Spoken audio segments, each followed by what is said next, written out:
Assalamualaikum warahmatullahi wabarakatuh. Mohon izin Komandan, saat ini kami berada di depan.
Untuk jembatan Sumerdu saat ini memang dalam proses perbaikan.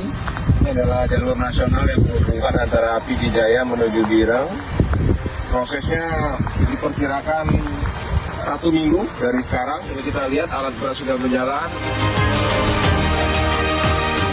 Tapi untuk sementara jalur alternatif tetap bisa dilewati, yaitu melewati jalur Merdu, Kulim, yaitu di jalur provinsi.